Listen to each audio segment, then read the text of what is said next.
Innal hamdalillah nahmaduhu wa nasta'inuhu wa nastaghfiruh wa na'udzu billahi min shururi anfusina wa min sayyiati a'malina. Asyhadu an la ilaha illallah wahdahu la syarika lah wa asyhadu anna Muhammadan abduhu wa rasuluh. Amma ba'du. Bapak Ibu jamaah Masjidil Islam yang dirahmati oleh Allah, alhamdulillah pada malam hari ini kita semua masih diberikan oleh Allah nikmat kesehatan, nikmat waktu luang, sehingga kita bisa hadir untuk melaksanakan sebagian daripada rutinitas kita, yaitu thalabul ilmi di Masjidil Islam.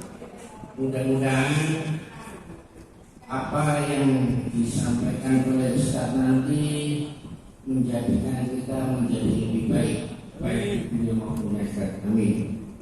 Salawat dan salam semoga tetap terlimpahkan kepada Nabi Muhammad, keluarga, sahabat dan para pengikutnya, dan selalu kita nantikan syafaatnya di yaumul qiyamah. Bapak Ibu jamaah Masjidil Islam yang dirahmati oleh Allah, pada pengajian kali ini perlu diketahui bahwasanya takmir tidak membuat undangan secara tertulis, karena takmir mencoba untuk melaksanakan undangan secara digital dan sudah ditempelkan di pengumuman masjid bahwasanya jadwal kajian Masjidil Islam itu sudah ada. Sabtu pertama ada kajian tauhid, minggu Ahad kedua itu kajian yang diasuh oleh Ustaz Muhammad Lutfi, minggu Ahad ketiga subuh dari PCM, dan Ahad keempat itu dari Intel Masjidil Islam. Semoga apa yang sudah dijadwalkan oleh takmir ini selalu diingat oleh semua jamaah, sehingga tidak menimbulkan kesalahpahaman mengenai kajian yang dilaksanakan di Masjidil Islam. Bapak Ibu yang dirahmati Allah, sebelum kita melaksanakan acara, marilah kita buka acara pada malam hari ini dengan bacaan basmalah. Acara selanjutnya yaitu sambutan dari Ketua Takmir Masjidil Islam yang akan disampaikan oleh Ustaz Usman dulu. Pada beliau kami persilakan.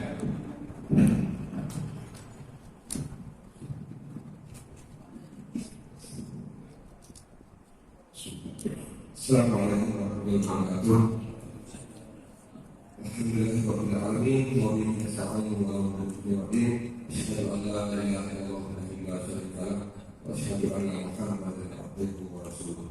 Allahumma shalli ala Muhammadin wa ala alihi wa sahbihi ajma'in. Alhamdulillah, Bapak dan Ibu jamaah pengajian Masjidil Islam yang dirahmati oleh Allah Subhanahu wa taala, bersyukur kepada Allah Subhanahu wa taala atas segala limpahan rahmat, taufik dan hidayah kepada kita semua, khususnya kesempatan dan waktu serta kesehatan yang diberikan kepada kita, sehingga pada malam hari ini kita dapat hadir di tempat yang insya Allah ini bernilai ibadah dan akan dikelilingi oleh malaikat dan akan mendoakan kita karena kita berada dalam majelis ini.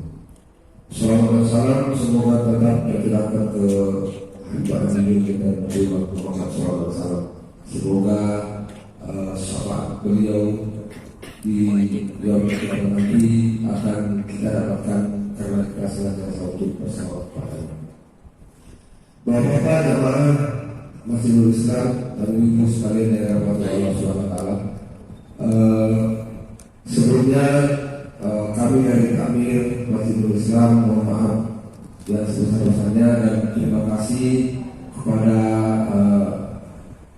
RT yang pada malam hari ini menyediakan konsumsi. Kami ucapkan terima kasih, semoga amal ibadah kita diterima oleh Allah SWT. Sebagaimana yang disampaikan oleh pembahasan tadi, bahwasanya tidak mengedarkan undangan secara fisik. Gitu. Jadi sebelumnya saya mewakili daripada takmir Masjidul Islam, mohon maaf karena hal demikian. Karena sesungguhnya memang kita ketahui bahwasanya di zaman sekarang ini semuanya hampir serba digital. Jadi kalau Idul Islam ini memang dari dulu selalu memakai undangan yang berbasis itu. Tetapi kemarin itu kami berusaha mencoba untuk menilai atau mungkin kita mencoba tes dulu kira-kira jamaah kita ini apakah ada pengaruhnya ataupun ada kalau kita mencoba untuk memberikan undangan hanya secara digital saja. Jadi undangan media di antara di grup WA ataupun di grup pengurus Masjidul Islam. Dengan harapan insya Allah Bapak Ibu sekalian, kami berharap kalau misalnya hal ini mungkin besok kita bisa kasih pendapat atau bagaimana, maka saya sebagai takmir Masjidul Islam terbuka untuk diberikan masukan. Artinya kalau memang hal seperti ini tidak perlu, jadi kita harus tetap memberikan undangan fisik, maka itu tidak akan lakukan. Kalaupun misalnya kita sepakat ataupun ada masalah, maka cukup kita undangan ke digital gitu. Jadi kami dari Masjidul Islam, saya sebagai takmir Masjidul Islam secara pribadi mewakili para pengurus agar bapak-bapak dan ibu-ibu sekalian memberikan perhatian ataupun saya mohon maaf jika ada kesalahan dalam hal ini. Mungkin demikian yang saya sampaikan pada kesempatan kali ini. Sekali lagi kami ucapkan terima kasih semua. Semoga amal ibadah kita senantiasa diterima oleh Allah Subhanahu wa taala. Assalamualaikum warahmatullahi wabarakatuh.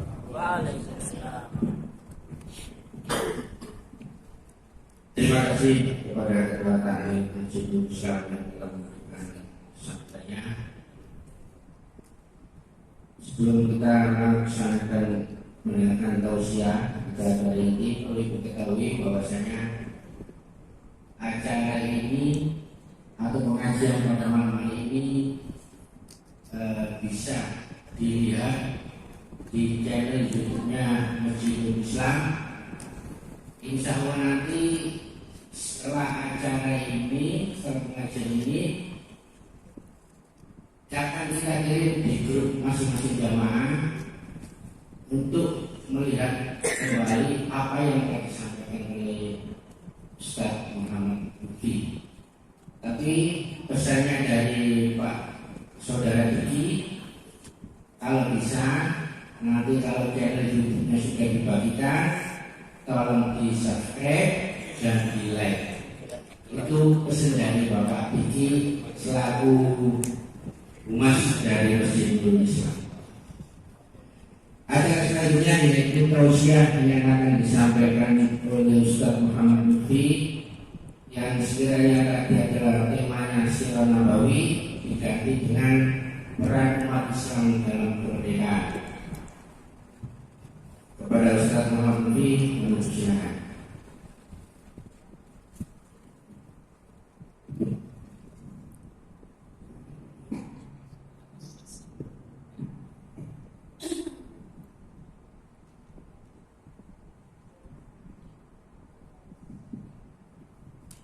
Assalamualaikum warahmatullahi wabarakatuh. Alhamdulillahilladzi arsala rasulahu bil huda wa dinil haq liyudhhirahu 'ala dini kullihi walau karihal musyrikun. Asyhadu an la ilaha illallah wahdahu la syarika lah. Wa asyhadu anna Muhammadan abduhu wa rasuluhu la nabiyya ba'dahu. Bapak Ibu jamaah rahimakumullah, selalu setiap ngaji saya mengawali dengan ajakan bersyukur kepada Allah. Mudah-mudahan karena bersyukur itulah akhirnya Allah lebih sayang pada kita. Kita bersyukur karena Allah masih memilih kita sebagai hamba-Nya yang taat mengabdi kepada Allah. Mudah-mudahan kita terus bisa mengabdi pada Allah. Semakin bertambah usia, semakin besar pujian kita kepada Allah. Semakin bertambah usia, semakin tinggi tingkat ketaatan kita kepada Allah. Amin wa rahmatullah. Amin. Oke. Dan mudah-mudahan kelak di penghujung usia kita berada pada kualitas iman yang paling baik. Amin ya rabbal alamin. Bapak Ibu yang berbahagia, pada malam hari ini kalau merunut tanggalan Masehi, ini bertanggal berapa ya? Masehi 13 Agustus. Insya Allah nanti hari Kamis negara kita, bangsa kita merayakan hari ulang tahun kemerdekaan yang ke-78. Ulang tahun kemerdekaan itu seharusnya semakin tua bukan kok semakin lemah, tidak seperti usia orang, tapi semakin tua itu semakin jaya, karena semakin jauh dari penjajahan. Bapak Ibu yang berbahagia, pada malam hari ini saya sengaja memilih tema ini. Memang sejarah Sirah Nabawi itu kan memang berkisar pada sejarah, tapi karena ini ada pada momentum HUT RI, maka saya mencoba mengangkat tema yang berkaitan dengan itu. Jadi nanti Sirah Nabawi lanjutkan pada bulan berikutnya, Pak. Hadirin sekalian,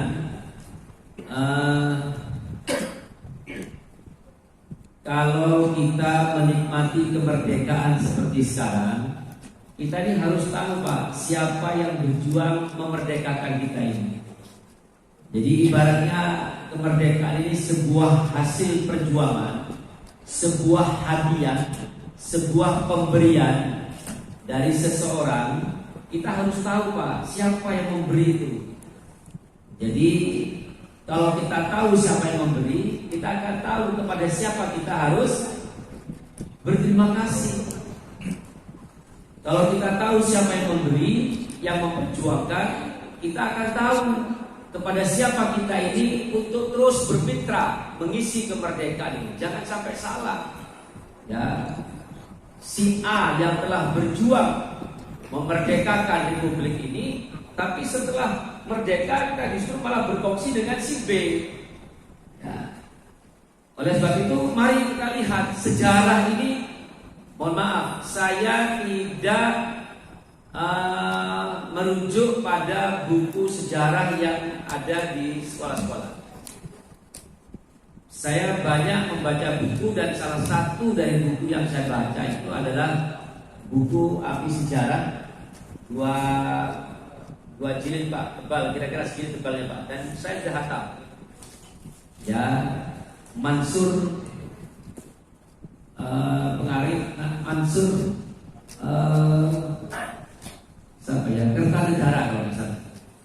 Dan itu kebetulan memang saya baca profil dari penulis itu syarat kental berlatar belakang Muhammad. Hadirin sekalian, satu kalimat yang perlu Bapak Ibu garis bawahi, diingat baik-baik kalimat ini, diingat baik-baik. Sebelum penjajah masuk ke Indonesia, penjajah masuk ke Indonesia tahun berapa? Saya ini orang IPA, tapi sekarang saya cerita sejarah ini. penjajah masuk Indonesia tahun berapa? Atau negara apa yang pertama kali menjajah Indonesia? Apa Pak? Portugis. Portugis. Yang pernah menjajah itu sinten mawon Pak? Portugis itu Eropa. Portugis itu Eropa. Terus mau balik. Belanda itu Eropa. Jepang itu kesasar Pak, Jepang itu kesasar. Salah belok. Makanya nggak suwi. Balik. Prancis, Spanyol, Eropa semua Pak. Inggris, Eropa semua. Itu Eropa semua itu. Kalau agamanya Spanyol itu Katolik, Portugis itu Katolik, Prancis Katolik, Inggris Katolik, Belanda yang Protestan. Dan dari latar belakang negaranya Eropa semua. Yang jadi masalah bagi saya itu jenengan kocek senengin delok Liga Eropa. Ya. Oh, lain Pak ya. Itu kan liganya orang saya nggak ngomong gitu, oke? Ada yang ngomong itu liganya para penjajah, enggak? Ya, Liga Eropa. Dan hadirin sekalian, saya ulangi, tolong digaris bawahi. Sebelum penjajah itu masuk Indonesia, yang saya baca itu tidak ada satupun orang yang beragama Katolik di Indonesia. Apalagi gereja, belum ada Pak. Sebelum Portugis masuk Indonesia tahun 1511.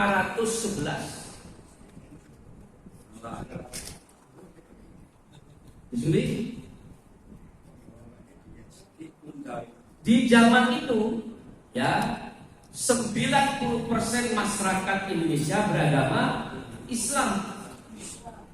10%-nya itu Hindu, Buddha dan sebagainya, juga animisme, nyembah gunung, nyembah punden dan sebagainya. Ya, bagaimana kita mau menjelaskan ini? Mulai abad ke-7, Pak. Mulai abad ke-7. Abad ke-7 itu tahun berapa? 600. Tahun 600 sampai 699 sekian, itu abad ke-7.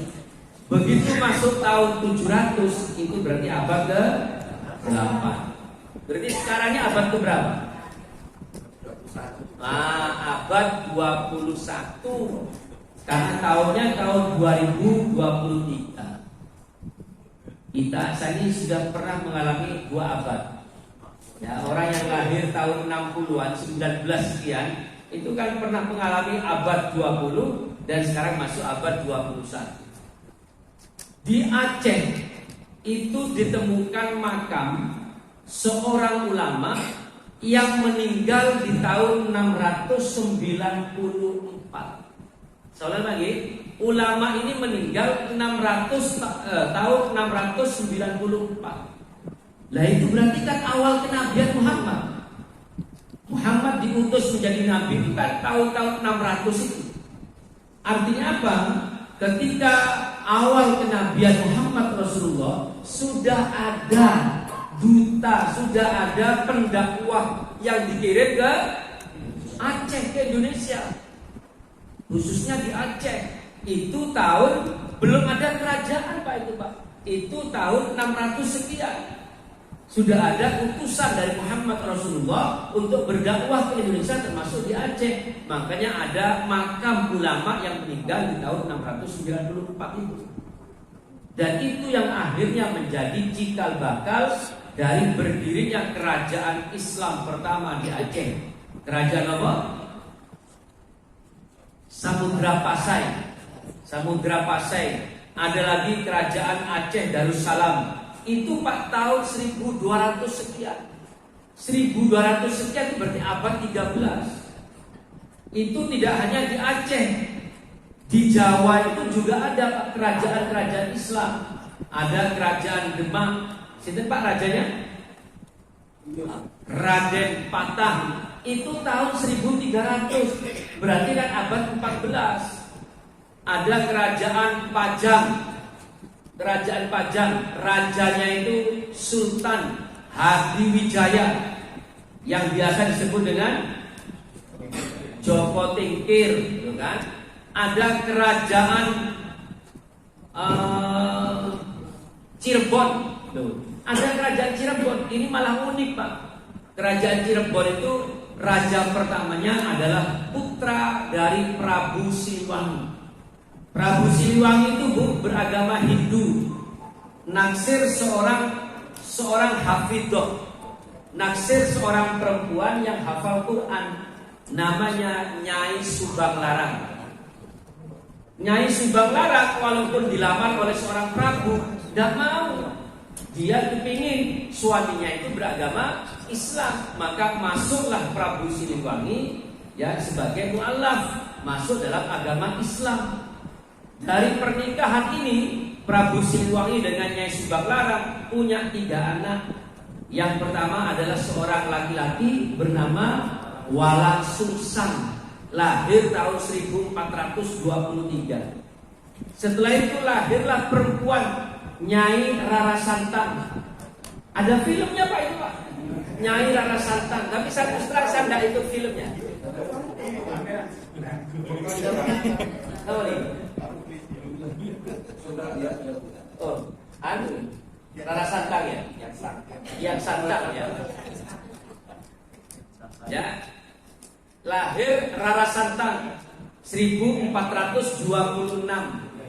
Ya, yang pertama itu Walang Sungsang, Rara Santang. Terus yang ketiga itu Pangeran Singaran, Raja Singaran. Itu tahun 1427. Anak perempuannya yang bernama Rara Santang tadi itu menikah dengan seorang sultan. Kalau sultan Pak berarti Islam apa bukan? Islam. Sultan Syarif Abdullah. Berarti ini anak mantu dari Prabu Siliwangi. Dari pernikahan Nyai Rara Santang dengan Sultan Syarif Abdullah ini lahirlah seorang ulama besar bernama Syarif Hidayatullah. Sinten Pak niki Pak? Lah, Sunan Gunung Jati itu masih di abad 14 Pak. Ada lagi kerajaan Mataram. Ya, itu pun juga kerajaan Islam. Di Kalimantan itu ada kerajaan Banjar, kerajaan Kutai. Ya, di Sulawesi itu ada kerajaan Goa, rajanya Sultan Alauddin. Loh, di Maluku tuh Pak sekarang jenengan kalau mendengar Maluku kan apa ya? Seakan-akan Ambon yang mayoritas adalah non-muslim. Maluku itu Pak ada Kesultanan Ternate, Kesultanan Tidore, bahkan yang namanya Kesultanan Bacan Pak, itu sampai ke Papua Pak. Sampai ke Papua. Yang namanya Maluku itu Pak berasal dari kata al-mulk. Tabarakalladzi biyadihil mulk. Awal juz yang 29 ya, al-mulk, raja. Bahkan tanah Maluku itu Pak dapat julukan Jaziratul Mulk, tanahnya para raja. Itu dulu. Sekarang kita begitu mendengar Maluku identik dengan Ambon yang mayoritas penduduknya yang namanya Manila, Filipina. Saya itu baca sejarah itu tapi sampai sekarang belum percaya saya. Tapi faktanya begitu. Manila itu Pak, Filipina 100% Pak penduduknya itu muslim Pak. 100% penduduknya muslim. Waktu itu Pak, Manila itu berasal dari kata fi amanillah, di bawah lindungan Allah. Kurang apa ini? Jadi sejarah ini mengatakan memang mayoritas penduduk kita dulu adalah beragama Islam. Memang ada kerajaan-kerajaan seperti Singosari, Mojopahit, itu memang bukan kerajaan Islam. Ini hadirin sekalian. Ya, menurut saya Pak, jangan menyalahkan nenek moyang kita. Terus kok iso penjajah iso lembut di opo? Ya, yang namanya kerajaan itu Pak, ya mereka itu hidupnya sendiri-sendiri Pak. Ya, Mojopahit mengatakan Masyo Singosari, bo apa no, sing penting Mojopahit aman. Ya, yang Pejajaran mengatakan begitu. Ngerti Mojopahit diserang, sing penting Pejajaran aman. Sing penting mereka itu hidupnya sendiri-sendiri. Adapun negara Eropa ini Pak saat itu sudah merupakan sebuah negara dengan infanterinya, dengan kavalerinya, sampai akhirnya hadirin sekalian tahun 1511 Portugis masuk ke Indonesia. diawali dari runtuhnya kerajaan Granada, kerajaan Islam terakhir di Spanyol. Di Spanyol itu Pak ada 5 kerajaan Islam. Terakhir itu Granada. Begitu Granada jatuh pada pasukan salib tahun 1492 di bawah pimpinan Paus Ferdinand yang ke-6 dan Ratu Isabella, maka dibuatlah perjanjian. Nanti silakan dilihat di Google Pak. Perjanjian Tordesillas tahun 1494. Jadi kekalahan Granada itu Pak, orang Spanyol, Pak pernah mendengar namanya Cordova. Oh, itu identik dengan Islam. Hancur semuanya hadirin sekalian. Waktu itu orang Spanyol diberikan 3 opsi, 3 pilihan. Yang pertama, kamu tetap berislam tapi kamu tinggalkan Spanyol. Opsi yang pertama. Yang kedua, kamu tetap di Spanyol tapi kamu pindah agama Katolik. Yang ketiga, kamu tetap di Spanyol, kamu tetap berislam tapi udah sampai konangan. Nek konangan dipotong kepalanya, kupingnya, bahkan dibunuh. Akhirnya Pak eksodus besar-besaran, ono sing delik ya konangan dipateni dan sebagainya. Itu ketika Islam kalah di Granada. 1494 ada sebuah perjanjian namanya Perjanjian Tordesillas. Salah satu isi dari Perjanjian Tordesillas itu hadirin sekalian memberikan kewenangan kepada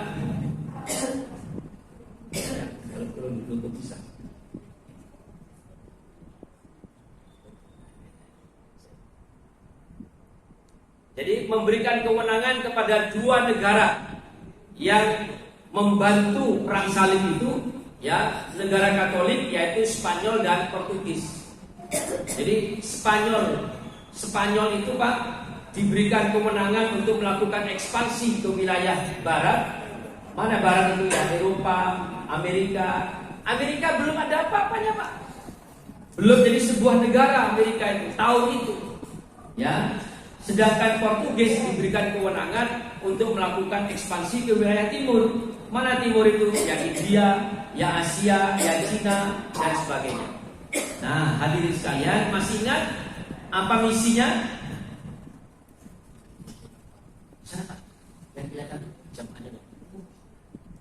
Apa misinya?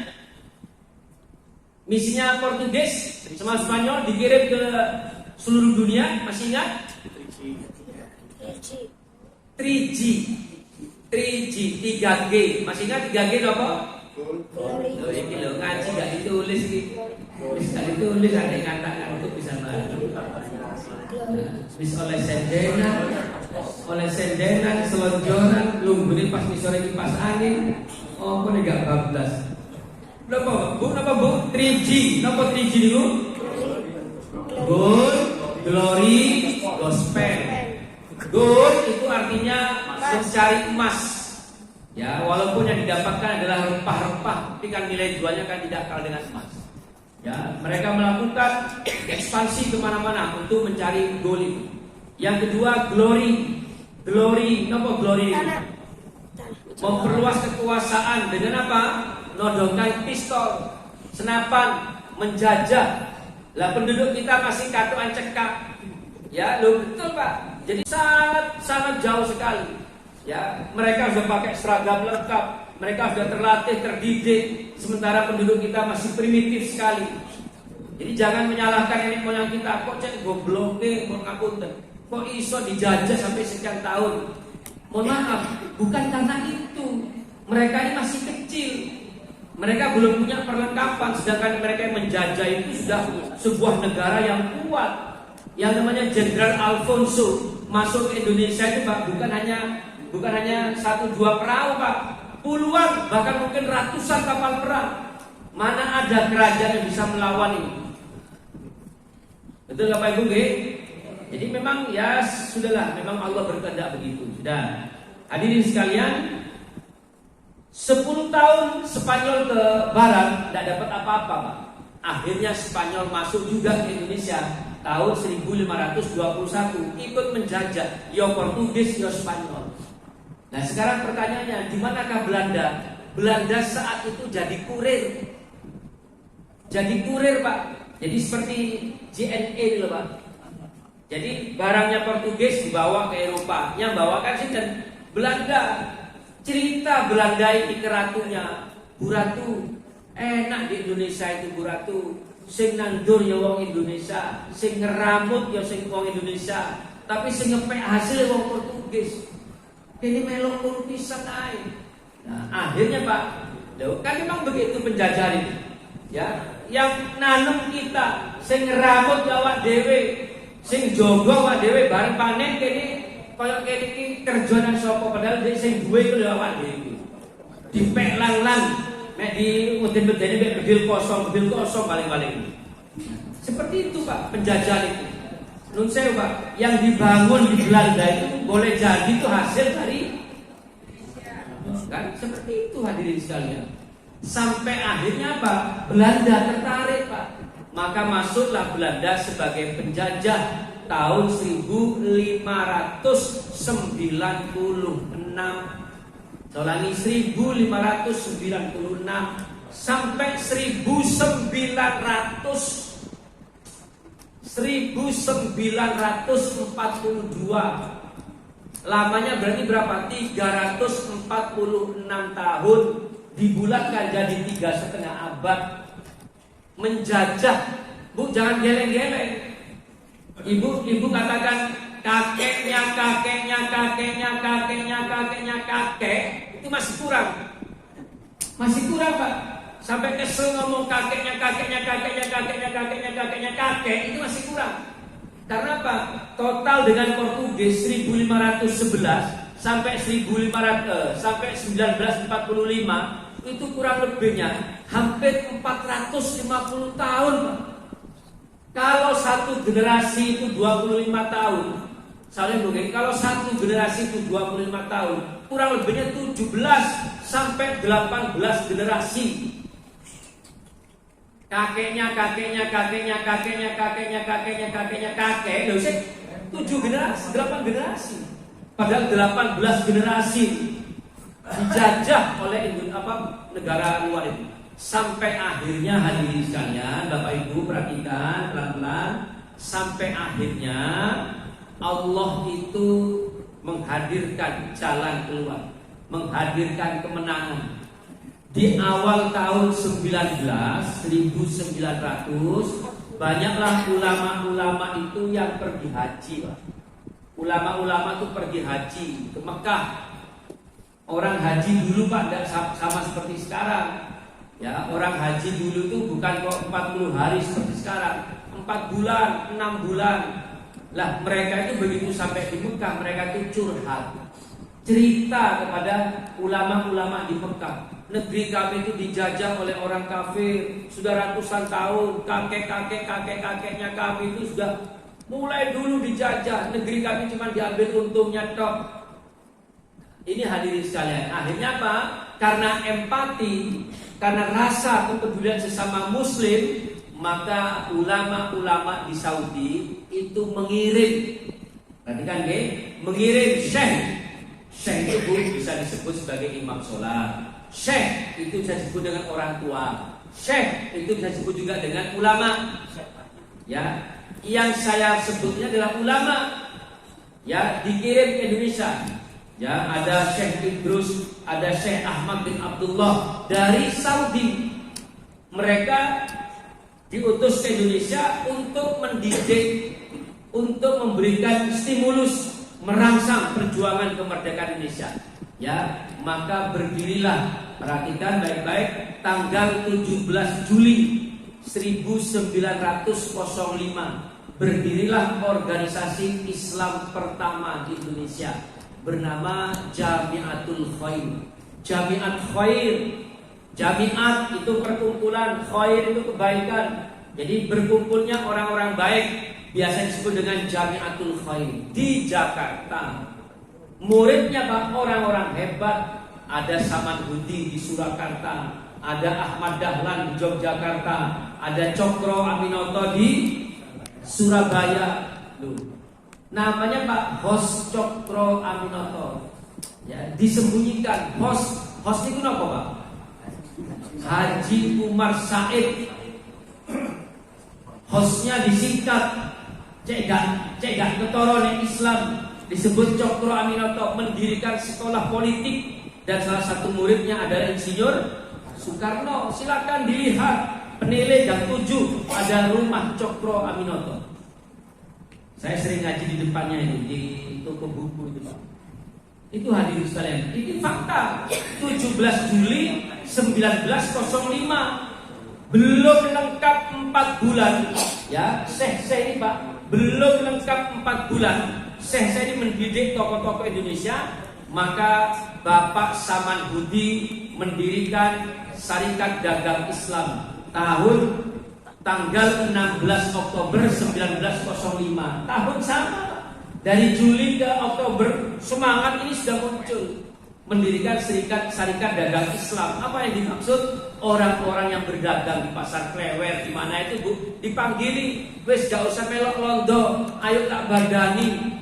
Orang-orang saudagar Islam itu, Pak, dikumpulkan, Pak, dimintai sumbangan dana, lalu dipakai sebagai modal kepada pengusaha-pengusaha pribumi. Gak usah melok londo, ayo gabung awak dewe, diurus dewe, diopeni dewe, engko batinnya pitung dewe. Seperti itu, Pak, Syarikat Dagang Islam. Ya, akhirnya Belanda mulai kebakaran jenggot. Masuk Belanda gak mau jenggotan. Mulai kebakaran jenggot, mulai khawatir. Maka didirikanlah sebuah organisasi tandingan. Organisasi tandingan ini, Pak, diurus oleh priai-priai Jawa, oleh elit-elit masyarakat Jawa, dengan namanya hampir sama dengan Jamiatul Khoim. Namanya apa? Budi Utomo. Tadi baru tahu. Saya juga baru tahu, Pak. Ternyata ini memang dipakai untuk apa? Sebagai tandingan. Ini hadirin sekalian. Tapi apa? Gerakan Islam sudah terlanjur masif. Ya, tokoh-tokoh sudah terlanjur bergerak kemana-mana. Maka pada tanggal 18 November 1912 berdirilah organisasi Islam. Apa namanya? Muhammadiyah. Tanggal 18 November 1912. Tidak lama dari itu, pada tanggal 21 April 1917 berdirilah organisasi Islam wanita pertama, namanya Sopo Trisno. Bapak nih, Pak. Lagi, Sopo Trisno itu sekarang sudah nggak ada, sudah menjelma menjadi apa? Aisyah itu Sopo Trisno dulu namanya. 21 April 1917. Maka pada tanggal 12 September 1923 di Bangil berdirilah apa? Persatuan Islam, disingkat dengan Persis Bangil. Tokoh sentralnya Hasan. Panggil tanggal 31 Januari 1926 berdirilah Nahdlatul Ulama dengan tokoh sentralnya Hasyim Asy'ari. Di Ponorogo itu ada seorang kiai bernama Anom Besakit. Itu melahirkan 3 ulama besar, 3 kiai. Ya, yang pertama Kiai Abdullah Sahal, yang kedua Kiai Zainuddin Fanani, dan yang ketiga Kiai Ahmad Zarkasi. 3 bersaudara ini, Pak, akhirnya mendirikan pondok pesantren modern Gontor Darussalam. Di mana? Di Ponorogo. Sudah terlanjur masif ini, sudah kemana-mana. Sampai akhirnya hadirin sekalian, berkat rahmat Allah yang Maha Kuasa dan jangan didorongkan oleh keinginan yang luhur. Mau saya teruskan pembukaan Undang-Undang Dasar? Ya. Maka pada hari Jumat, ingat baik-baik, hari Jumat, hari Jumat tanggal 9 Ramadan 1364 bertepatan dengan hari Jumat tanggal 17 Agustus 1945. Hari Jumat, Pak. Siapa yang milih hari Jumat kalau bukan orang Islam? Ya, Sayyidul Ayyam Yaumul Jum'ah. Sebaik-baik hari adalah hari Jumat. Dan di bulan Ramadan waya poso. Kalau bukan orang Islam, ya, di Jalan Pegangsaan Timur nomor 56. Pak, mohon maaf, saya waktu kecil seperti adik ini Waktu kecil, SD, SMP, saya pikir Pegangsaan Timur 56 itu Pak, stadion. Saya pikir alun-alun. Ternyata apa? Rumah. Mana ada alun-alun punya alamat? Mana ada stadion ada nomor rumahnya? Pegangsaan Timur nomor 56. Rumahnya orang Arab keturunan Yaman bernama Syekh Faras bin Marta, yang biasa disebut dengan Pak Faras Marta. Faras Marta. Sampai sekarang Pak, keluarga Marta itu ada. Sampai sekarang. Syekh Faras bin Marta ini hadirin sekalian punya rumah banyak, pengusaha, masih muda waktu itu Pak. Dihibahkan kepada Pak Karno, dihibahkan ke bangsa Indonesia. Rumahnya di Pegangsaan Timur 56 sebagai tempat untuk apa? Deklarasi itu. Proklamasi. 1 hari sebelum deklarasi, Pak Karno itu Pak sakit. Sama Pak Faras Marta itu Pak diberikan madu, namanya madu siger. Pohon siger itu ada di surah Sabah, surah yang ke-34. Ini hadirin sekalian. Nah, saya pikir ini siapa Pak? Ternyata ini orang Arab yang punya rumah itu. Ya, Pak Faras Marta ini punya adik bernama Muhammad Marta. Pak Muhammad Marta punya anak bernama Yusuf Marta. Sampai sekarang Pak Yusuf Marta ini ada. Jadi ketua Presidium Alumni 212. Sampai sekarang masih ada hadirin sekalian. Ini hadirin sekalian. Pak, jenengan bahkan Pak Nun Sewu di tahun 1928, perhatikan baik-baik. Halo. 1928 itu ada sebuah perkumpulan namanya Persatuan Arab Indonesia. Lupa? Persatuan Arab Indonesia. Mereka itu membaiat diri, mendeklarasikan pokoknya Arab yang tinggal di Indonesia itu harus berjuang untuk Indonesia. Mereka sudah tidak perlu lagi membesar-besarkan keluarga negaranya sebagai orang Timur Tengah. Kalau sudah tinggal di Indonesia, maka bangsanya adalah bangsa Indonesia. Mereka harus berjuang untuk Indonesia. Itu Persatuan Arab Indonesia. Bapak tahu siapa ketua pertamanya? Abdurrahman Baswedan. Siapa itu Pak? Siapa itu? Abdurrahman Baswedan. Biasa disebut dengan AR Baswedan. Sudah Pak? Sudah Bu? Loh, ojo kampanye lo ya? Sudah Pak? Loh, ojo kampanye lo ya?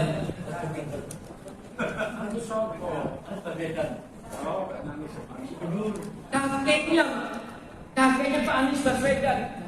Ya, bahkan beliau inilah yang akhirnya apa? Keliling ke Timur Tengah, biaya sendiri, memperkenalkan kepada negara-negara di Timur Tengah bahwa Indonesia itu sudah merdeka. Makanya kemerdekaan itu pertama kali yang mengakui Mesir, Palestina, Afghanistan, Lebanon, Yordania tahun 1947. Amerika kemana? Eropa kemana? Lu Eropa iso balik. Wong enak menjajah, gak melok nandur, gak melok ngaramut oleh Bardinek tok. Iso balik. Itulah hadirin sekalian.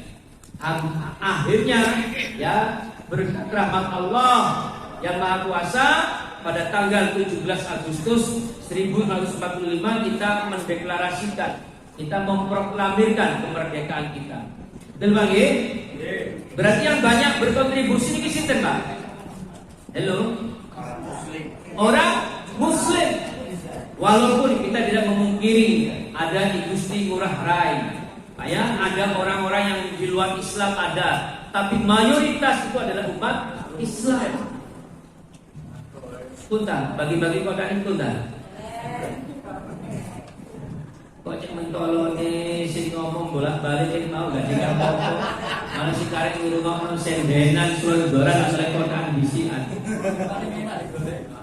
Iya. Iki asih durung karuan sing durung jelas oleh kok enggak iki. Nek yang paling sing gak kemana di sing akhir. Kemudian akhirnya hadirin sekalian, salah satu produk dari kemerdekaan itu lahirnya Pancasila. Bapak Ibu, perhatikan siapa tokoh yang berperan dalam kelahiran Pancasila. Saya sebutkan 5 tokoh. Yang pertama, Ki Bagus. Sinten? Loh, Nah ini sejarah mulai aku gak ceramah tak kayak soal-soal pilihan ganda ya. Ki Bagus Hadi Kusumo ini mewakili Muhammadiyah. Kasman Singo Dimejo mewakili Muhammadiyah. Wahid Hasim, bukan Hasim Asari Pak, ini udah putranya Pak. Wahid Hasim mewakili Nahdlatul Ulama. Ada Pak Hatta, ada Tengku Muhammad Hasan dari Aceh. Mereka merumuskan Pancasila. Dan perhatikan baik-baik Bapak Ibu. Pun nggih pun asal doyo nggih. Bisa balik nangarep pisan pisan aja. Nggih, maka muncullah rumusan 5 sila yang disebut dengan Pancasila. Sekarang kita lihat Pak, mulai sila pertama sampai sila terakhir. Kemana ke arahnya? Seperti apa warnanya? Aromanya kemana? Sila pertama loh Bapak. Ketuhanan yang Maha Esa. Ini kira-kira kemana arahnya ketuhanan Maha Esa ini? Adakah agama yang Tuhannya satu? Ada nggak agama yang Tuhannya satu? Kristen dengan trinitasnya, Hindu dengan trimurtinya, dengan semerep trimurti. Sebelah Gerahadi. Ada Tripitakannya, Triwedana, ya bukan? Ini semua. Adapun Islam, ya qul huwallah ahad. Hanya ini Pak. Makanya mereka itu cemburu, gerah mereka itu kepingin sila pertama itu dihabiskan, diganti dengan 3 sila. Kalau bisa cukup 1 sila. Karena apa? Sila pertama itu tidak menyertakan mereka semua itu. Ini kalau tidak muncul dari otaknya orang Islam, tidak mungkin melahirkan kalimat ketuhanan yang Maha Esa. Betul Bang? Yang kedua, apa Pak? Kemanusiaan yang adil dan beradab. Adil, adab itu bahasa Al-Quran. Mereka itu Pak dijajah selama 450 tahun oleh Portugis, oleh Belanda. Bahasa kita ini sudah banyak tercampur oleh bahasa Belanda. Saya berikan contoh, Pak, bungkusnya surat itu apa Pak? Amplop, amplop katanya Pak Usman. Padahal itu bahasa Belanda, envelope. Oke, Pak, yang listrik itu apa Pak? Aning, itu bahasa Belanda. Air terjun kecil, bendungan apa Pak? Dan makanya di Belanda ada Amsterdam, itu bahasa Belanda. Yang lebih mendarah daging itu bahasa Belanda. Tapi mengapa mereka menggunakan bahasa Arab? Adil, idilu huwa aqrabu littaqwa. Berbuatlah adil agar kamu lebih dekat kepada ketakwaan. Bahasa Arab. Adab itu juga bahasa Arab. Al-adab fawqa ilmi. Ya, adab, budi pekerti, akhlak itu lebih utama daripada ilmu. Mereka menggunakan bahasa Arab, padahal mereka sudah terintervensi lebih banyak diintervensi oleh bahasa Belanda. Kalau bukan otaknya orang Islam, tidak mungkin hadirin sekalian. Persatuan Indonesia, bahasanya jelas bahasa Indonesia, tapi inspirasinya, semangatnya dari Al-Quran. Waqtasimu bihablillahi jami'an wa la tafarraqu. Berpegang teguhlah kamu pada tali agama Allah, wala tafarraqu, dan janganlah kamu bercerai-berai. Al-Quran yang dipakai Pak sebagai pendekatan oleh tokoh-tokoh kita ini. Betul ya? Sila keempat, kerakyatan. Rakyat itu bahasa Arab. Bahasa Arab Pak. Hikmah itu bahasa Arab. Musyawarah itu bahasa Arab. Di Al-Quran itu ada surah bernama As-Surah. Musyawarah bahasa Arab. Wasawirhum fil amri fa'idha azamta fatawakkal 'ala Allah. Bermusyawarahlah kamu dalam setiap urusan fa'idha azamta, dan apabila diambil keputusan fatawakkal 'ala Allah, bertawakallah kepada Allah. Itu hadirin sekalian, itu semua adalah bahasa Arab, termasuk sila yang kelima. Adil juga, sosial juga, itu semuanya adalah rujukan dari tokoh-tokoh Islam. Lalu sekarang Bapak memperingati HUT RI dengan cara apa? Seandainya para pahlawan Pak Bu bisa bangun, terus melihat bagaimana anak putune, ya, anak cucunya memperingati HUT RI hanya dengan joget-joget. mungkin nangis gak koyok ngene nah karepku aku ki rela mati, rela miskin, saya tuh rela tidur di hutan, gak pulang-pulang ke rumah demi berjuang untuk kemerdekaan. Bukan kok agar kamu bisa joget-joget di atas panggung, bukan. Biar kamu bisa belajar dengan baik, biar kamu bisa bekerja dengan baik, biar kamu bisa ibadah dengan baik. Itu maksudnya hadirin. Hati-hati ya. Bersyukur itu adalah melaksanakan, memanfaatkan sesuai dengan titipan Allah. Mata kita ini diberikan oleh Allah untuk melihat yang benar. Kalau kita gunakan untuk hal yang tidak baik, maka itu bukan bersyukur. Maka jangan salahkan kalau akhirnya kita mungkin sakit atau cacat dan sebagainya. Kaki kita diamanahkan oleh Allah agar kita pakai untuk jalan yang bagus. Dipakai yang tidak bagus, jangan salahkan kalau akhirnya kita tidak sehat. Diberi kemerdekaan ya untuk itu, agar kita bisa ngaji dengan bagus, bisa belajar dengan bagus, bisa taklim. Bapak Ibu mohon maaf. Jadi kan coba lihat sejarah ya. Sebelum tahun 2011, Pak, yang namanya Suriah, sekarang Syria adalah Suriah, itu seperti surga yang Allah munculkan di permukaan bumi. Indahnya luar biasa, makmur hidup. Saya masih ingat Pak Amin Rais itu waktu ceramah di Unmu Surabaya, dia tuh ke Suriah, dia ngomong sama anaknya, nah nanti kalau kamu sudah turun di Suriah, kamu cari, kalau kamu menemukan orang ngebis, nanti sama bapak mau dibayar berapa, pokoknya berapa gitu. Saking makmurnya Pak Surya, saking makmur. Sekarang hancur dan karu-karuan.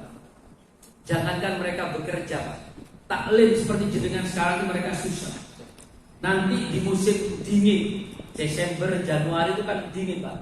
Mereka tuh tinggal di bunker-bunker, tinggal di bangunan-bangunan bawah tanah. Karena Pak mereka tidak punya selimut, mereka tidak punya penghangat. Ya mereka ini sembunyi, berkubang seperti binatang-binatang. Majelis ulama itu Pak menghalalkan semua apapun boleh dimakan. Singa, anjing boleh dimakan. Karena sudah tidak ada perbekalan. Akhirnya muncul kan permintaan kemana-mana atas nama Suriah, mohon bantuan kemana-mana. Lah Indonesia ini bagaimana? Bapak bebas, sholat berangkat pagi-pagi, si petang melaku ya aman, ya awan-awan ya aman, sholat di mana-mana kita tenang. Tadi saya begitu Embong Malang macet, saya langsung belok ke Masjid Dakwah. Di Embong Malang langsung sholat. Mau macet Banyu Kedunggoro juga macet. Bareng mlebu Banyu Urip gak macet tapi tutupan kabeh. Saya lewat sana tadi tutup. Lewat sini Ilham terus lurus ini ya, ditutup Pak, tapi yang tidak diterabas gak nyampe-nyampe. Amit meremah ya. Semuanya enak di Indonesia ini Bapak Ibu, loh betul. Tapi ingat, kalau nanti kita tidak menjaga, bukan tidak mungkin. Suriah itu jauh lebih indah daripada Indonesia ini Pak. Sebelum mereka hancur lebur. Hati-hati Pak. Kalau nanti Indonesia ini lengah, maka bukan tidak mungkin kita hanya jadi penonton. Hanya jadi penonton. Nanti anak cucu kita ngerasani mbah-mbahku biyen ku lha opo ae. Wis ngerti negara iki dipek kok sing dijuwarno ae. Sing dibahas masalah kunut. Sudah selesai Bapak Ibu. Betul nggih? Sudah selesai. Yang yakin kunut silakan sholat dengan kunutnya. Jenengan tidak pakai kunut di turun Islam. Tidak pakai kunut kan Pak? Tapi jenengan bisa tidak sholat di masjidnya ada kunutnya? Bisa Pak. Orang yang pakai kunut sehari-hari bisa tidak sholat di masjid Nurul Iman? Bisa Pak. Lah ada masalah apa? Selesai. Jangan mau kita ini dipecah-pecah. Jangan mau. Yang mau tahlilan silakan, tidak ada masalah. Jenengan bisa ngerewangi beber kloso mau ikut silakan. Saya di sekolah ini hadirin dan Bapak Ibu di sekolah itu ya yang ngatur sholatnya saya. Sebelum sholat itu yang ngatur teman-teman yang tidak sama dengan saya. Tidak ada masalah Pak. Wes aturan. Saya penting sholatnya podo Pak. Mulai takbir sampai salam itu podo Pak. Jadi sholat. Di luar itu sampai mau puji-pujian, di luar itu mau doa dikeraskan terserah jenengan. Yang penting dari takbir sampai salam itu sama. Itu sholat. Di luar itu terserah. Agar apa? Agar kita tidak terpancing dengan perbedaan. Ya, sekarang ini sudah bukan waktunya untuk mengangkat perbedaan. Kita waktunya untuk apa? Mempererat persamaan kita. Selama Allahnya sama, selama kitabnya sama, selama nabinya sama, itu adalah Islam. Selebihnya adalah kekayaan yang patut kita hormati. Dan itu sudah ada sebelum kita lahir, Pak. Sampai kita meninggal tidak akan habis itu. Kalau kita terus-terusan begitu, kita akhirnya dibuat mati apa? Sengaja kita seperti jangkrik, diurik-urik terus. Kita akhirnya apa? Gontok-gontokan terus. Akhirnya apa? Mereka yang mengambil kemenangan, mereka yang mengambil keuntungan. Betul Bang? Sudah selesai. Mau silakan. Dengan jangan ragu-ragu. Memang tidak boleh. Oh, sekali-sekali pakai kunut, sekali-sekali tidak. Jangan begitu. Silakan. Masjid ini pakai kunut. Yang mau sholat sini ya ini ya. Sana tidak pakai kunut. Yang mau sholat ya seperti itulah. Tidak usah dicampur baur. Dan kita loh di mana-mana. Saya safar. Saya berhenti dimanapun. Ya, saya tarik istri saya tarik anak saya mas sholat di tiang. Tidak usah. Ya. Yang penting mulai dari takbir sampai salam sama pasti sholatnya.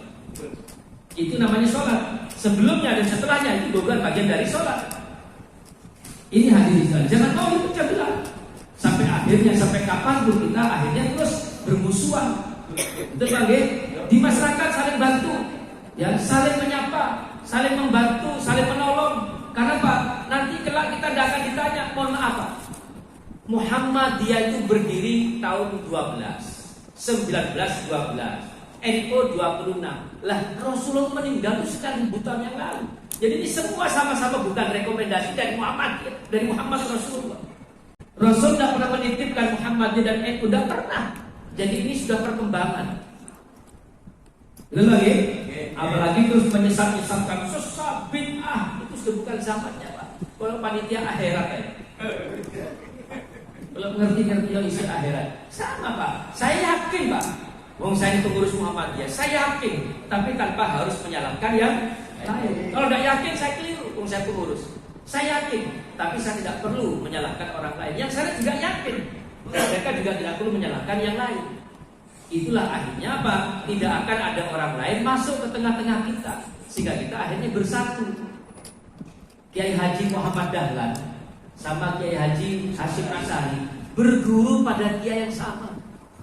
Di Semarang itu Pak ada dulu namanya Kiai Siapa? Soleh Darat. Dari guru yang sama. Dari guru yang sama. Hanya apa? Karena Kiai Haji Muhammad Dahlan mendirikan sekolah dan Kiai Haji Hasyim Asy'ari mendirikan pesantren. Akhirnya Pak, basic dakwahnya berbeda. Pesantren dengan sekolah berbeda. Tapi semuanya sama, berguru dari orang yang sama. Makanya jangan mau dipecah belah. Yang Muhammadiyah silakan yakin dengan Muhammadiyah, tegakkan syariatnya tanpa harus menyalahkan orang lain. Yang Nahdlatul Ulama silakan yakin rawat masjidnya tanpa harus menyalahkan orang lain. Sehingga apa? Orang lain nanti akan digigit jari. Karena apa? Kita tidak bisa disela di tengah-tengah. Nah sekarang Bang sengaja Bang dipecah belah. Untuk Bapak Ibu inilah kita melihat fakta bahwa sejarah Indonesia ini tidak lepas dari peran umat Islam. Dan saat itu umat Islam itu tidak terkotak-kotak. Begitu Allahu Akbar, baik itu siapa, dari masjid mana, dia akan keluar membela Indonesia. Cukup dengan kalimat Allahu Akbar. Bukan usolli, bukan apa, bukan. Allahu Akbar langsung keluar. Akhirnya Indonesia ini merdeka. Saya rasa mungkin itu yang dapat saya sampaikan Bapak Ibu. Mungkin ada pertanyaan, saya persilakan. Yang mudah-mudah jangan yang sulit. Hidup saya sudah sulit. Mungkin mau diperhatikan dulu Mas. Cukup Cukup? Baik, demikian hadirin sekalian, semoga manfaat. Kita terus belajar, kita terus taklim, kita terus mendengarkan tausiah, pengajian, dan ini membuat kita semakin bagus kualitas iman kita. Amin ya rabbal alamin. Terima kasih. Kita akhiri dengan tahmid dan doa kafaratul majelis. Lagi nih. Ya, kita akhiri dengan tahmid dan doa penutup. Jadi kalau Pak Usman tidak ngerti bahasa kafaratul majelis, ini doa penutup, doa bangkit dari majelis. Ya, kita akhiri dengan tahmid dan kafaratul majelis. Alhamdulillahirabbil alamin. Subhanakallahumma wa bihamdika asyhadu an la ilaha illa anta astaghfiruka wa atubu ilaik. baik. Wassalamualaikum warahmatullahi wabarakatuh.